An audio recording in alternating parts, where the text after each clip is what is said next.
सीताराम दोस्तों, अभी हम देखिए माँ गंगा जो है मंदाकिनी नदी, और इस पे हम लोग अभी सवार हुए हैं। महाराज जी हमारे साथ हैं। और महाराज जी आपको सीताराम। जी। महाराज जी आपसे परिचय थोड़ा जानना चाहेंगे। आपका नाम क्या है और आपका आश्रम का नाम क्या है? यहाँ जोताहारी आश्रम के पास हम बैठे हैं। जी, जोतहारी आश्रम। जोताहारी आश्रम जी तट के पास बैठे हुए हैं। जी और यहाँ बहुत रमणीक जगह है।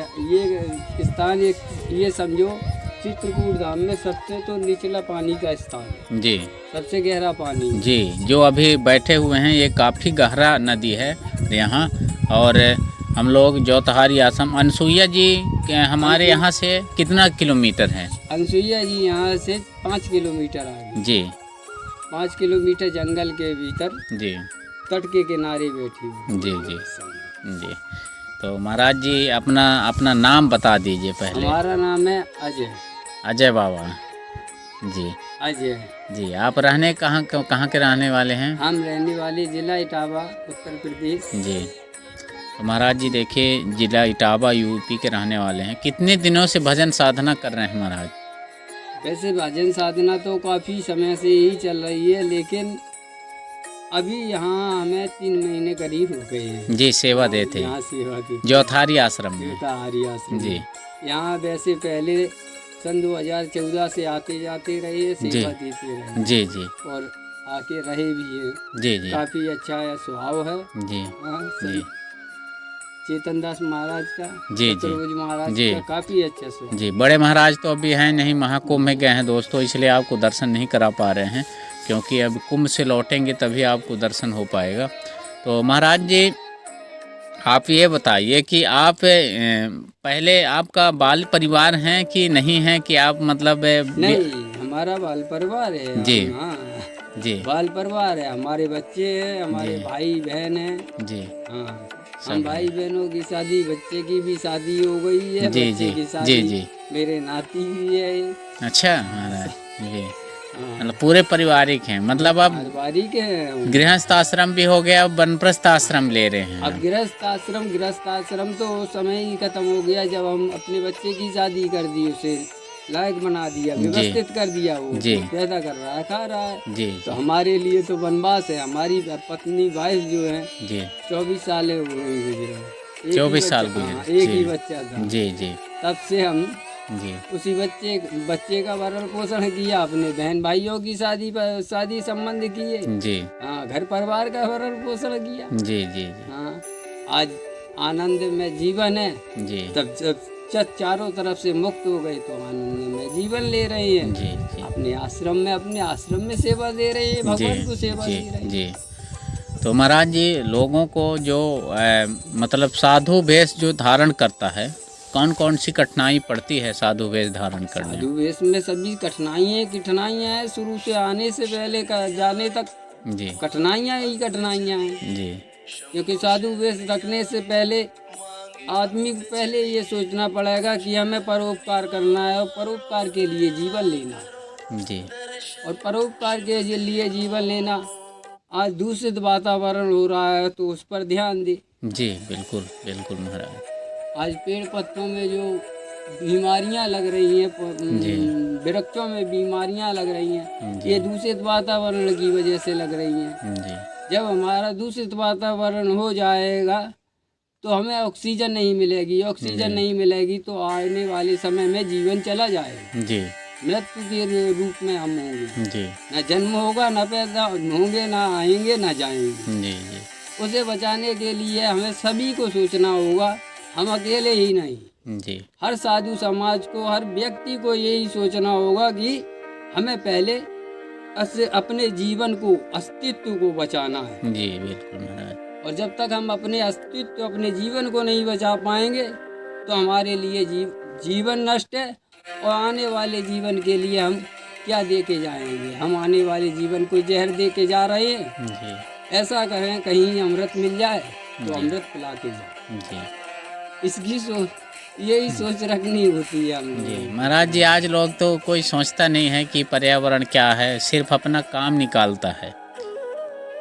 लोग अपना काम सिर्फ निकालते हैं, ये तो कोई नहीं सोचता है, सरकार भी तो नहीं। पर्यावरण के लिए सोचते नहीं है। तो हमारे ऋषि मुनि जो थे पर्यावरण के लिए ही सोच रखते थे। जी जी महाराज। हमारे पुराने ऋषि मुनि हैं, उन्होंने पर्यावरण को ही बचाने की कोशिश की। जी महाराज बिल्कुल। हमारे पुराने बहुत से राजनेता ऐसे हुए हैं जिन्होंने पर्यावरण पर ध्यान दिया। जी महाराज बिल्कुल, अपनी जान न्यौछावर भी कर दिए। अपनी जान भी न्यौछावर की है। जी जी। वैसे सुंदरलाल बहुगुणा आपके उत्तराखंड के ही हैं, उत्तराखंड के ही है ना। उन्होंने पर्यावरण जी अपना पूरा जीवन न्यौछावर कर जी। दिया। आज पर्यावरण के प्रति ही इतना नहीं, कंपनी बैठ जाती तो कहाँ होता, कहाँ होता, वो उत्तराखंड खत्म ही हो जाता। उत्तराखंड खत्म ही हो जाता। जी। वैसे तो महाराज उत्तराखंड परिवार से भी ताल्लुक़ रखते हैं, इनके कुछ रिलेशन हैं, और महाराज वैसे यूपी के रहने वाले हैं। तो महाराज जी लोगों को थोड़ा मतलब इस भक्ति मार्ग में आने के लिए लोगों को कैसे प्रेरित किया जाए?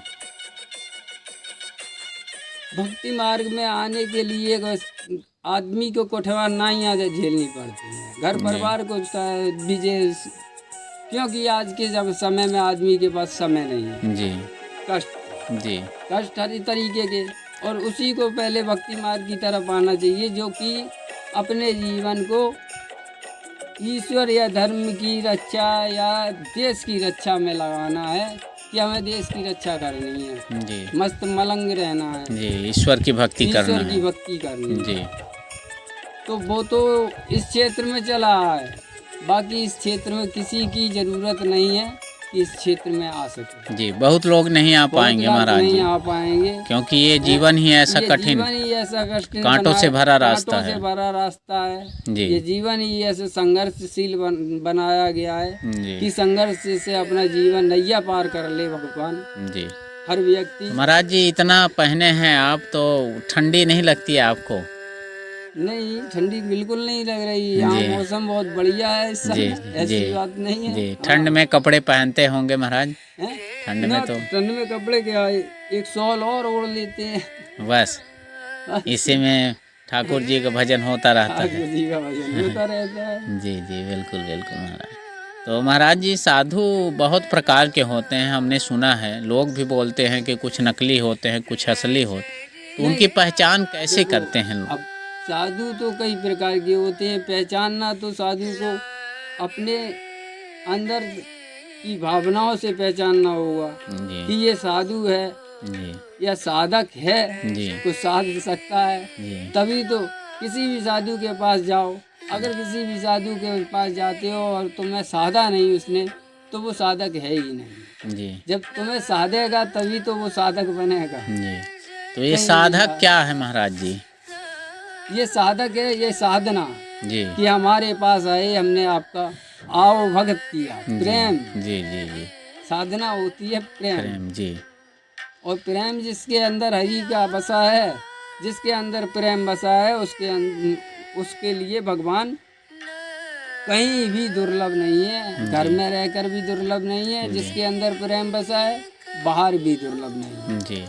क्योंकि हम अपने बाल बच्चों में हम नंद गोपालों को देखते हैं। जी जी। हमारे नंद गोपाल, हमारे लाल कृष्ण कन्हैया हमारे घर में ही जन्म लेते हैं और उनका ही उत्सव हम करते रहे और आज भी करते हैं। यहाँ भी बाल गोपालों के कल्याणकारी कार्य के लिए हम लोग यहाँ तप करने आते हैं, भजन साधना करने। ये तो बहुत तपोभूमि है, ये पूरे चित्रकूट ही। चित्रकूट तपोभूमि जी। कितने वर्ष किए थे राम जी तपस्या? 12 वर्ष करीब यहाँ रहे। यहाँ 12 वर्ष पूरे चित्रकूट। जी। अभी भी जंगल है, देख सकते हैं आप, चारों तरफ जंगलों से भरा हुआ है और बीच में माँ गंगा बहती हैं, और उधर भी जंगल है और इधर भी देख सकते हैं ये भी जंगल है। तो जंगलों के बीच चित्रकूट रामड़ी पवित्र भूमि है, और यहाँ अभी भी ऐसे ऐसे संत निवास करते हैं जिनका दर्शन कर पाना बहुत दुर्लभ चीज़ होता है, क्योंकि खोज ही नहीं पाते कहाँ पर तपस्या कर रहे हैं ना महाराज। नहीं, यहाँ गुफाओं में कुछ हैं और कुछ घाटियों पर हैं। जी। तो घाटियों पर वहाँ जाना दुर्लभ हो जाता है लोगों का। रास्ते भी नहीं है, दुर्लभ हो जाना है होता है। तो यहाँ नहीं दर्शन कर पाते। जी, जो जानता है वही जा पाता जो है। जानता है वही वहाँ जा पाता है। जी जी, जैसे हमारी ही आश्रम में हाँ, हमारे देखिए आश्रम अंदर में- पड़ता है, हाँ, इन नहीं तो मंदाकिनी फिर नदी के भी किनारे। अंदर पढ़ने के साथ साथ आज यहाँ जो काफी समय से जी राम ज्योति चल रही है। जी, अखंड ज्योति। अखंड ज्योति राम की जी रामायण चलती रहती जी, है। और जी। ये जी 6 साल से ये करीब कीर्तन मंडली आती रहती है। जी। तो 30 गाँव की है यहाँ। जी, 30 गांव की। 30 गाँव की आती है जी। यहाँ कीर्तन मंडली कीर्तन। जी, 24 घंटा रामायण कीर्तन 24 चलता रहता है। घंटा रामायण। जी, अब 30 गांव के हर 30 महीने गाँव- एक गांव के एक लोग आते हर हैं। हर महीने नहीं, हर रोज। दिन अच्छा। एक गांव की मंडली आती है जी। और यहाँ से सेवा जाती है, लेने जाती है और उन्हें उनके घर छोड़ने जाती है। जी, यहाँ की गाड़ी चलती है। अच्छा। हाँ, लेने और